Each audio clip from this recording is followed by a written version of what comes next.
Yeah, so a lot of the research I've done over the past decade, and it's really just like sort of sitting on the computer, just kind of waiting to be kind of put into a book, so to speak. A lot of the salt research was done years ago with the salt fix and just never really translated into athletic performance. So it's definitely totally a passion of mine and something that I hope to continue to do.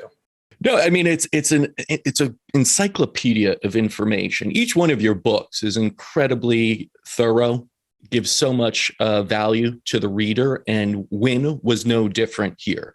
And this one, you talk a lot about performance, about recovery, about becoming the optimal you. And for the audience that we usually get, it's a lot of patients, a lot of biohackers too. But I want to start first with some of the more topical situations that relate to patients chronically ill, those suffering from something. And one of the sections in the book, going near the back now of this 500-page Goliath, is immunity and the immune system. And, right now we are still in a pandemic. And I looked this up because I was reading and seeing all the things that impact the immune system. Of course, alcohol is one, and I want you to get into others as well. But, a Nielsen survey showed that alcohol sales were up 54% during the pandemic. That means 54% more people, were drinking more in a sense, and that lowers immunity. Can you talk about not just what alcohol does, but what are the other things out there that are lowering our immunity and making us more susceptible, and why this pandemic probably hasn't helped with that? Sure.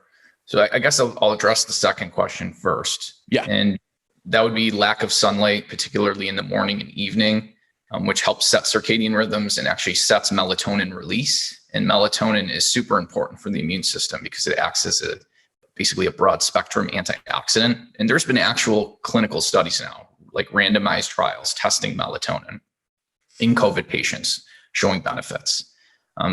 So that's interesting. So sunlight is one. Two is obviously diet, removing junk, and replacing that with whole nutritious foods. And obviously we know with the pandemic, most people are actually eating worse because they don't have as good of access to healthy whole foods. And with diet and with sunlight, you also have lack of exercise. And exercise is obviously, at least if you don't over exercise. So typically that's as long as you stay within if you're vigorously exercising about an hour, you don't really want to go too much above that because that can have some acute immune suppressing effects. And then if we circle back to alcohol hits your immune system in numerous ways. Number one, it's damaging to the gut microbiome. Number two, it damages the integrity of the tight junctions. This has been proven. So it leads to intestinal permeability.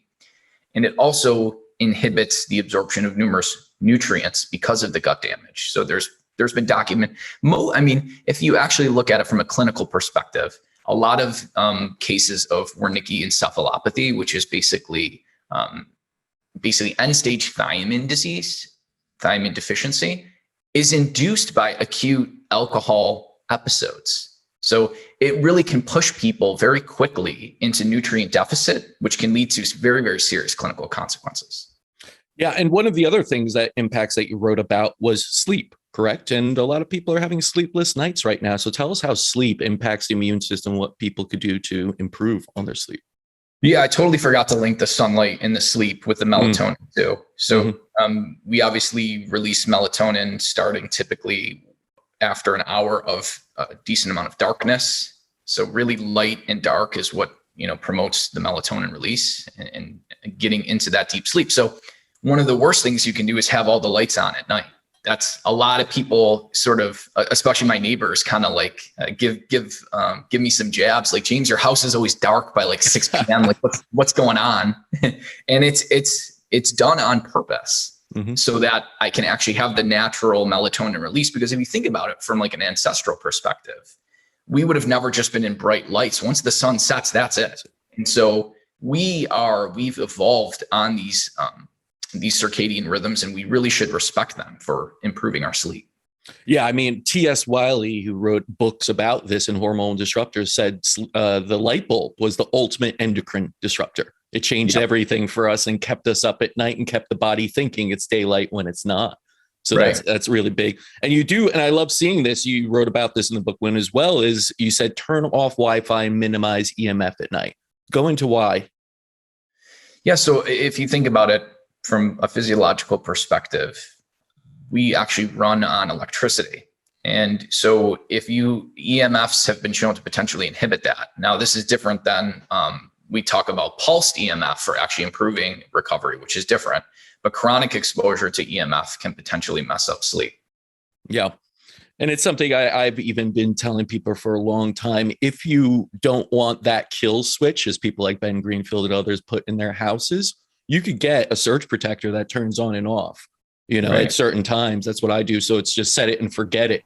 And even if you have, let's say, a Ring or alarm system, you get another one as far away and set up a hub, router over there that keeps it on. So it's not impacting you. You could still keep everything running. I mean, there's ways around it to automate this too. It's not as hard as unplugging every night, finding where it is, rerouting it and everything. So, talking about sleep some more, you're okay with napping, but only at specific times and specific lengths, right? Can you talk about that a little bit?